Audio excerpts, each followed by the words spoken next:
Question ये है, P Q R S एक स्क्वायर है जिसका साइड लेंथ एल है और ये एक्स वाई प्लेन पे लाई कर रहा है। Again A B C D एक करंट कैरिंग वायर है जो एक्स जेड प्लेन पे लाई कर रहा है और इसमें कांस्टेंट करंट आई फ्लो कर रहा है।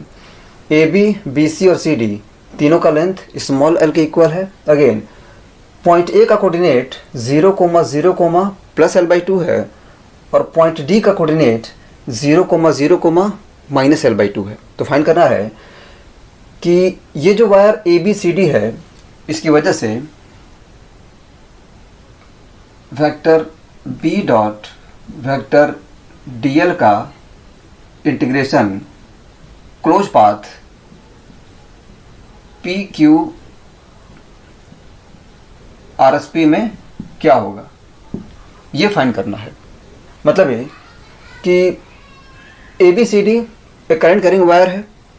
इस वायर की वजह से जो भी मैग्नेटिक फील्ड है बी, उस मैग्नेटिक फील्ड का line integration close path P Q R S P के लिए फाइंड करना है। तो इसको प्रोसीड करते हैं। कॉन्सेप्ट ये है कि यहाँ पर करंट आई क्लोज लूप में फ्लो नहीं कर रहा है, इसलिए यहाँ पर हम एम्पियर सर्किट लॉ को अप्लाई नहीं कर सकते, क्योंकि एम्पियर सर्किट लॉ हम वहीं पे अप्लाई कर सकते हैं जहाँ पर जो इंक्लोज करंट हो वो लूप में फ्लो करे, ठीक है। लेकिन यहाँ पर जो करंट है वो लूप में फ्लो नहीं कर रहा है। तो सबसे पहले क्या करना होगा कि करंट को लूप में फ्लो कराना होगा। उसके लिए हम क्या करते हैं कि पॉइंट ए और पॉइंट डी को एक कंडक्टिंग वायर से जोड़ देते हैं। So let us connect point A and point D with a conducting straight wire. तो ये कंडक्टिंग स्ट्रेट वायर है और इस वायर से हमने पॉइंट ए और पॉइंट डी को कनेक्ट कर दिया है। Now the current I will flow in A loop. तो इस तरह से जो करंट आई है वो लूप में फ्लो कर रहा है। Now we can apply the Ampere circuital law. तो अब हम क्या करेंगे कि close path P Q R S P के लिए एम्पियर सर्किटल लॉ अप्लाई करते हैं for this current carrying square, ठीक है। So we have integration of vector B dot vector D L due to the current carrying square for the closed path PQ RSP equal to mu naught into the current enclosed, the current I enclosed, ठीक है। and this is equal to mu naught I, ठीक है। हम देख सकते हैं कि close path P Q R S P के लिए जो करंट इंक्लोज है वो आई है। एक बात और कि यहाँ पर प्लस आई होगा या माइनस आई होगा उसको भी समझना इम्पोर्टेंट है। तो उसके लिए तरीका ये है, हम ये देखते हैं कि जो लाइन इंटीग्रेशन है वो किस सेंस में है। तो जिस सेंस में लाइन इंटीग्रेशन हो रहा है उसी सेंस में हम राइट हैंड के फिंगर को कर्ल करते हैं और जिस डायरेक्शन में थंब होता है वो उस लूप का एरिया वेक्टर होता है। तो कॉन्सेप्ट ये है कि जो करंट है वो एरिया वेक्टर के डायरेक्शन में होना चाहिए। मतलब ये कि अगर करंट एरिया वेक्टर के डायरेक्शन में है तो उसको हम पॉजिटिव लेंगे, लेकिन अगर अपोजिट डायरेक्शन में है तो उसको हम नेगेटिव लेंगे। यहाँ पर हम देख सकते हैं कि अगर हम राइट हैंड के फिंगर को P Q R S P that is anti clockwise curl करते हैं तो जो थंब है वो अपर डायरेक्शन में पॉइंट कर रहा है। मतलब करंट जब अपर डायरेक्शन में होगा तो उसको हम पॉजिटिव लेंगे। तो यहाँ पर जो करंट है वो अपर डायरेक्शन में है, so this will B plus I that is I, ठीक है। तो इस तरह से ये जो है वो एम्पियर सर्किटल लॉ हो गया। अगेन क्या करते हैं कि ये जो करंट कैरिंग स्क्वायर है उसको हम दो पार्ट में डिवाइड करते हैं। Wire A B C D को मान लेते हैं पार्ट 1 और वायर डी ए को मान लेते हैं पार्ट 2। तो let the current carrying wire A B C D is part 1, ये पार्ट 1 है, and the straight wire D A is part 2, is part 2। ठीक है, तो एक्चुअल में हमें पार्ट 1 की वजह से बी डॉट डी एल का integration close path P Q R S P के लिए फाइंड करना है। ठीक है, this is due to part 1, तो हमें ये फाइंड करना है। ठीक है, सो दिस इम्प्लाई दैट, तो इसको हमने 2 पार्ट में ब्रेक कर दिया है। So this will be integration of vector B dot vector D L due to part 1 for the closed path PQ RSP plus same integration due to part 2, that is integration of vector B dot vector DL for the closed path PQ RSP due to part 2, and this is equal to mu naught I, mu naught I। Clear है? Again हमें ये find करना है, लेकिन अगर हम इसको भी फाइंड कर लें तो हमारा काम हो जाएगा। ठीक है, तो हम क्या करेंगे कि इसी को फाइंड करेंगे, क्योंकि इसको फाइंड करना आसान है। ठीक है, मतलब हमें करना ये है कि यहाँ पर जो current carrying straight wire D A है, उसकी वजह से close path P Q R S P के लिए मैग्नेटिक फील्ड का लाइन इंटीग्रेशन फाइंड करना है। Again we have integration of vector B dot D L for second part for the close loop P Q R S P will be equal to, तो ये जो current carrying straight wire है वो square के centre से पास कर रहा है और सिमेट्रिक है। So this will be equal to 4 times integration of vector B dot vector D L for one side, मान लेते हैं P Q, for P Q. मतलब है कि P से लेकर Q तक इस लेंथ के लिए अगर हम मैग्नेटिक फील्ड का लाइन इंटीग्रेशन कर लेते हैं और उसको 4 से इंटू कर दें तो वही हो जाएगा मैग्नेटिक फील्ड का line integration for the close path due to symmetry. ठीक है, हम देख सकते हैं कि जो करंट कैरिंग वायर है वो सेंटर से पास कर रहा है और पी क्यू आर एस जो स्क्वायर है उसके नॉर्मल है। अगेन पॉइंट ए और पॉइंट डी भी सेंटर ओ से इक्वी डिस्टेंस है, तो इसलिए this will be equal to 4 times integration of vector B dot D L for part P Q. Again मान लेते हैं कि पी क्यू का जो मिड पॉइंट है यहाँ पे होगा, इसको मान लेता हूँ एम। तो अगेन पी टू एम के लिए मैग्नेटिक फील्ड का लाइन इंटीग्रेशन और M टू Q के लिए मैग्नेटिक फील्ड का लाइन इंटीग्रेशन अगेन दोनों सेम होगा ड्यू टू सिमेट्री। तो उसको हम लिख सकते हैं this is equal to 8 times integration of vector B dot vector DL for MQ। ठीक है, तो अब हमें करना सिर्फ ये है कि current carrying straight wire DA की वजह से M to Q magnetic field का लाइन इंटीग्रेशन करना है। ठीक है, तो इसके लिए हम क्या करते हैं कि सबसे पहले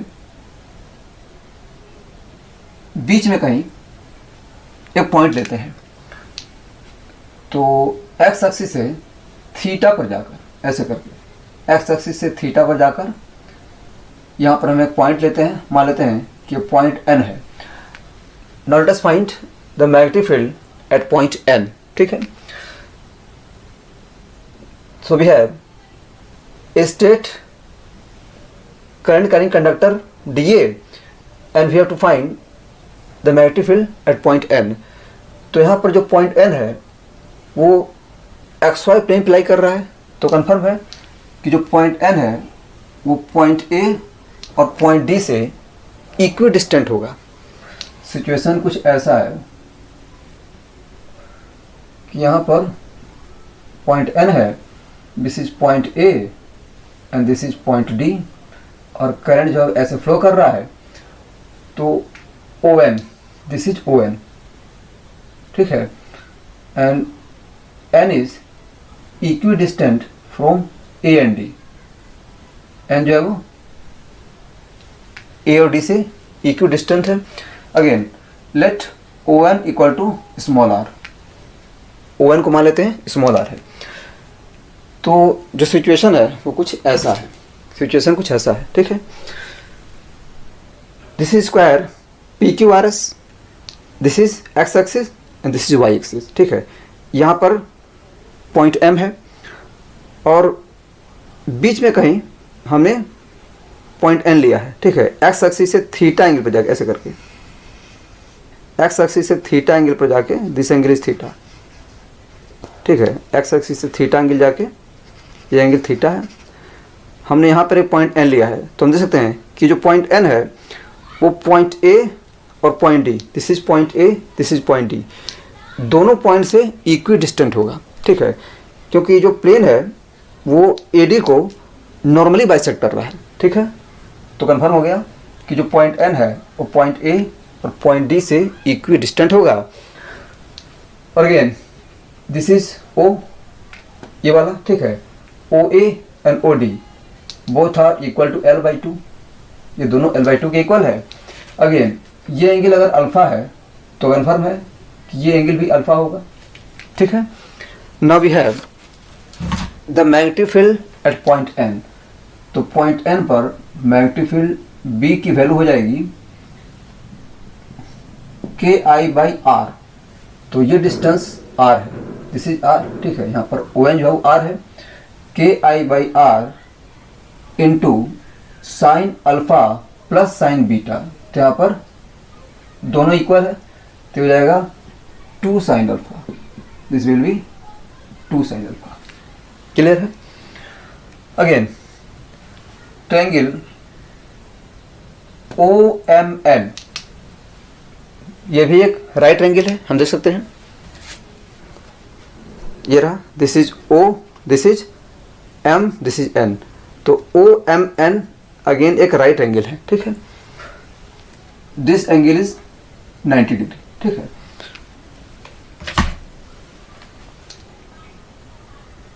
कुछ ऐसा है,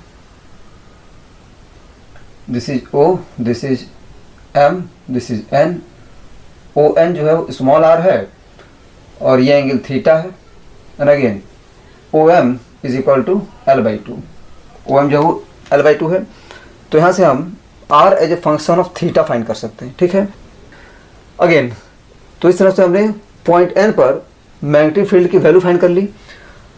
तो जो मैग्नेटिक फील्ड होगा उसका डायरेक्शन क्या होगा? तो अगेन हम देख सकते हैं कि उसका जो डायरेक्शन होगा वो इस तरफ होगा, normal to R, normal to R ऐसे कुछ होगा, इस तरफ होगा मैग्नेटिक फील्ड B का डायरेक्शन।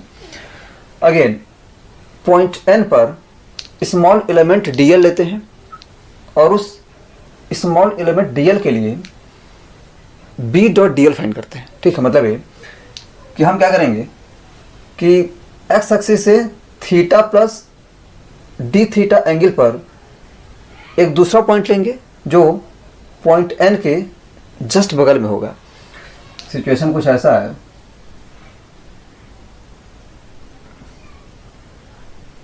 दिस इज O, यहाँ पर है पॉइंट M और यहाँ पर है पॉइंट N, या यहाँ पर point N, this is point N and this angle this angle is theta, ठीक है। तो हम क्या कर रहे हैं, एक्स एक्सिस है, this is X axis, X axis है theta plus D theta, theta plus D theta, ठीक है। ये जो एंगल है वो डी थीटा है, and d theta is very very small, d theta is tends to 0। तो एक्स एक्सिस से थीटा प्लस डी थीटा पर जाकर हमने एक और पॉइंट लिया है। तो क्लियर है कि ये जो डिस्टेंस होगा वो बहुत स्मॉल होगा, because D theta is tends to 0 and this length is D L, ये डी एल है, ठीक है, ये डी एल है। So for this D L let us find vector B dot vector D L. We have vector B dot vector D L equal to, ये हो जाएगा B into D L into cos of angle between B and D L. तो यहाँ पर हम देख सकते हैं कि जो मैग्नेटिक फील्ड है वो आर के नॉर्मल होगा, इस तरफ होगा ऐसे करके, this is the direction of magnetic field B, और डी एल फैक्टर इस तरफ है, this is the direction of D L factor.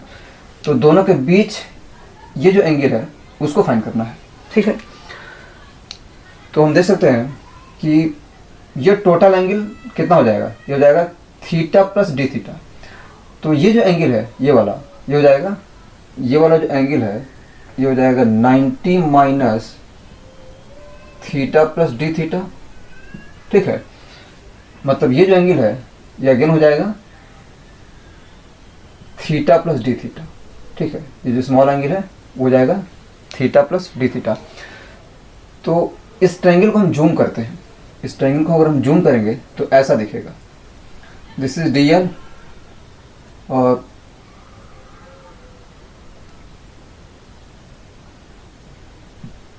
जो मैग्नेटिक फील्ड है इस डायरेक्शन में ऐसे, this is direction of magnetic field B and this is direction of D L.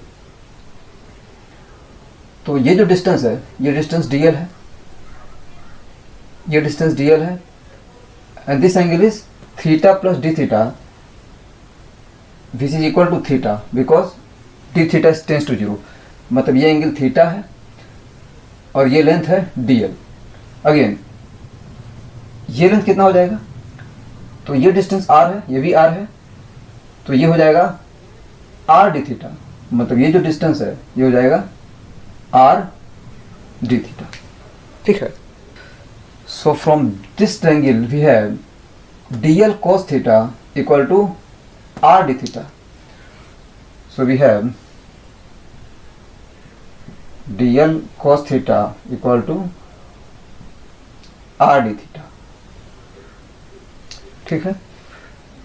और अगेन बी और डी एल के बीच जो एंगल है वो थीटा है, so this will be cos theta, ठीक है, इक्वल टू, तो पुट करते हैं कि D L cos theta R D theta है, so this will be B into R D theta, ठीक है।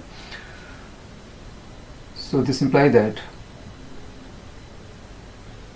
Vector B dot vector D L is equal to, तो बी की वैल्यू यहाँ से पुट करते हैं, ये हो जाएगा K I by R into 2 sine alpha into R D theta, D theta R R cancel, so this will be, ये हो जाएगा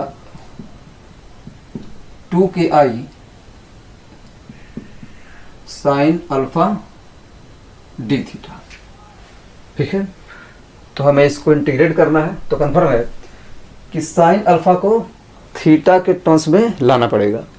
तो कैसे लेकर आएंगे, तो यहाँ से साइन अल्फा की वैल्यू मिल जाएगी आर के टर्म्स में, और आर को थीटा के टर्म्स में हम यहाँ से फाइंड कर सकते हैं, ठीक है।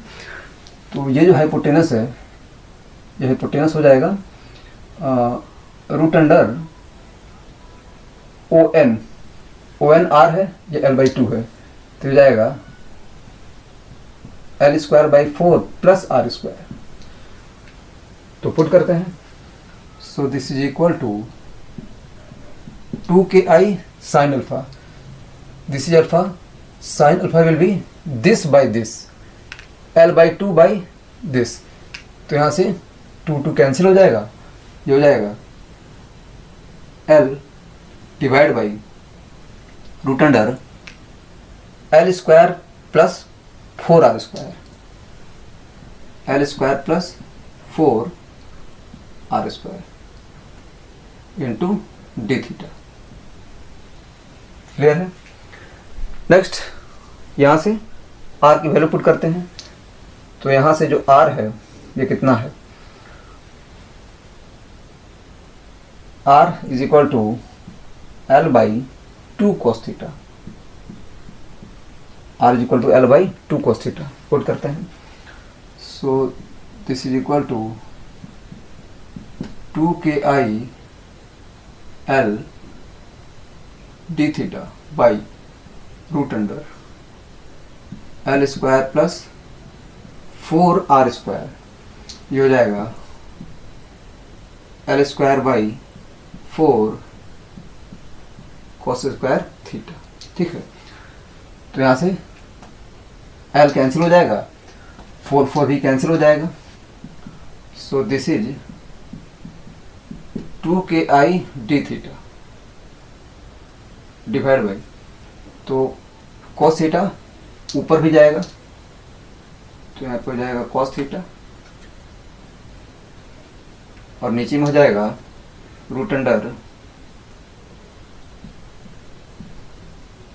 cos square theta plus 1. ठीक है, so this is the value of vector b dot vector dl. तो अब हमें इसको इंटीग्रेट करना है. सो try to do the integration. Pause the video and try to solve the integration. So integrating both sides, we have vector b dot vector dl equal to, ये हो जाएगा integration of 2ki cos theta d theta by root under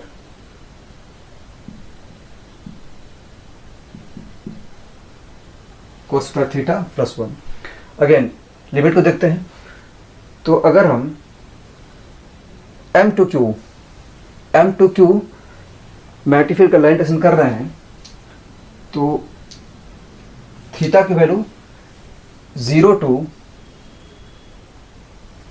pi by 4 हम देख सकते हैं. M के लिए theta की वैल्यू 0 होगी और यहाँ पर Q है तो Q के लिए थीटा की वैल्यू हो जाएगी 45 degree, that is pi by 4. So the limit will be 0 to pi by 4. ठीक है, and this is for the part MQ. ठीक है, due to the second part. ठीक है, तो इसको इंटीग्रेट करते हैं. cos square theta is equal to 1 minus sine square theta. So this will be equal to integration of 2ki cos theta d theta divide by root under cos square theta को put करते हैं 1 minus sine square theta, ये हो जाएगा 2 minus sine square theta. Limit 0 to pi by 4. Now we can integrate this. So let us put sin theta equal to x. Let us put sin theta equal to x. तो यहाँ से हो जाएगा cos theta d theta equal to dx. So this will be equal to integration of 2ki cos theta d theta, that is dx, divided by root under हो जाएगा √2 whole square, √2 whole square minus x square. Again limit देख लेते हैं। तो theta की value जब 0 होगी तो एक्स की वैल्यू भी 0 हो जाएगी। अगेन थीटा की वैल्यू जब 45 डिग्री होगी तो एक्स हो जाएगा 1/√2, 1/√2, करेक्ट। अगेन ये जो इंटीग्रेशन है उसको हम जानते हैं, ठीक है। This is equal to 2ki into integration of dx divide by root under √2 square minus x square from 0 to 1/√2 and this will be equal to sin inverse x/√2, sin inverse x/√2, ठीक है। we have the integration of dx by root under a square minus x square equal to ये होता है sign inverse x/a, sign inverse x/a। तो इसी को हम यहाँ पे अप्लाई कर रहे हैं। So this is equal to 2ki sine inverse x/a, that is x/√2, limit 0 to 1/√2, ठीक है। तो ये हो जाएगा 2ki, तो s की वैल्यू 1/√2 पुट करेंगे, ये हो जाएगा sine inverse half, that is 30 degree, that is π/6, this is π/6 minus sine inverse 0 is 0, तो हो जाएगा 0। So this is equal to ki π/3, k की वैल्यू पुट कर देते हैं। k is equal to μ0/4π, μ0/4π into i into π/3, π cancel. So finally this is equal to μ0i/12, μ0i/12, ठीक है। तो ये जो इंटीग्रेशन है इसकी वैल्यू आ गई μ0i/12, तो यहाँ पे पुट करते हैं। So this is equal to 8 into μ0i/12, μ0i/12, ये हो जाएगा 2/3 μ0i। Now the problem is solved. तो यहाँ पर ये जो इंटीग्रेशन है इसकी वैल्यू आ गई 2/3 μ0i। So finally we have this value equal to μ0i minus 2/3 μ0i, that is μ0i/3। तो आंसर हो गया। So finally we have the required integration, that is factor b dot factor dl for the close path PQ RSP due to part 1 is equal to this minus this, that is μ0i/3। तो इस तरह से ये answer हो गया, ठीक है, और ये सॉल्यूशन हो गया। Thank you.